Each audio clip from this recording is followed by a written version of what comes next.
Oke teman-teman, di sini saya akan menjelaskan tentang RPS atau Risk Breakdown struktur yang telah kami susun. Pada RPS yang telah kami susun, kami memiliki 4 bagian utama, yaitu technical risk, eksternal, organisasional, dan project management. Pada technical risk, kami membagi lagi menjadi 4 bagian, dan pada bagian pertama atau 1.1 yaitu ada requirement, 1.2 ada technology constraint, dan 1.3 ada complexity, dan 1.4 ada performance quality. Pada requirement, kami menganalisis dan mendapat 6 kemungkinan risiko dapat terjadi. Lalu pada teknologi constraint, kami memiliki atau mendapatkan kemungkinan risiko yang terjadi yaitu ada memiliki 4 kemungkinan. Dan pada 1.3 atau complexity, kami dapatkan 2 kemungkinan risiko yang terjadi, mulai dari bug pada kode hingga kode yang tidak sesuai dengan requirement.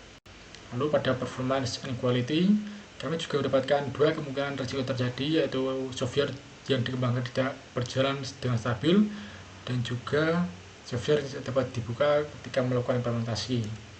Lalu pada eksternal, kami juga membagi menjadi 4 bagian, yaitu mulai dari subkontraktor and supplier, regulatory and politik, customer atau market, dan juga environment.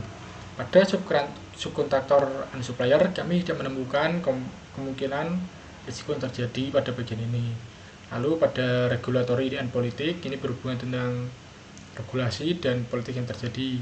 Jadi kami mendapatkan 3 kemungkinan risiko yang terjadi, mulai dari tidak sesuainya data pada software dengan data kesehatan pemerintah, lalu adanya perlunya izin dalam mengembangkan aplikasi untuk menggunakan data kesehatan, dan juga data yang diakses oleh pihak yang tidak berwenang. Lalu pada consumer atau market, kami juga menemukan 4 kemungkinan risiko yang dapat terjadi, mulai dari klien tidak puas dengan software yang dikembangkan, lalu ada klien yang ragu untuk mengimplementasikan software, dan juga permintaan perubahan aplikasi yang tidak ditanggapi tepat waktu. Lalu pada environment, kami juga menyusun dan menemukan 2 kemungkinan risiko yang terjadi, yaitu ada terjadinya bencana yang merusak device dan juga pencurian terhadap perangkat. Lalu pada organisasional, kami membagi menjadi 3 bagian utama, yaitu resources, funding, dan prioritization. Pada resources, kami bisa menemukan risiko yang kemungkinan terjadi pada bagian ini. Lalu pada funding, kami menemukan 2 kemungkinan risiko yang terjadi, yaitu uang tidak cukup dan juga klien tidak mau membayar sesuai dengan penganggaran. Lalu pada prioritization, kami tidak menemukan risiko juga. Lalu pada project management, kami bagi juga menjadi 4 bagian utama, yaitu ada planning, estimating, and baselining, controlling, dan communication. Pada planning, kami menemukan 2 kemungkinan risiko yang terjadi, yaitu perencanaan proyek yang tidak sesuai dengan keinginan klien, dan juga terjadi perubahan rencana karena adanya unsur internal perusahaan.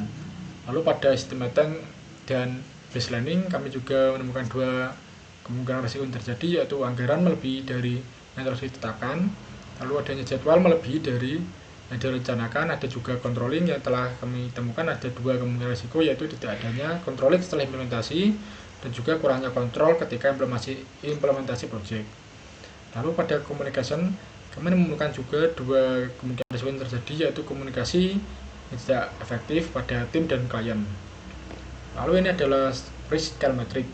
Pada risk scale matrix ini terlihat ada kotak-kotak ini, dan ini ada kemungkinan terjadi dan juga dampak yang kemungkinan dapat didapatkan.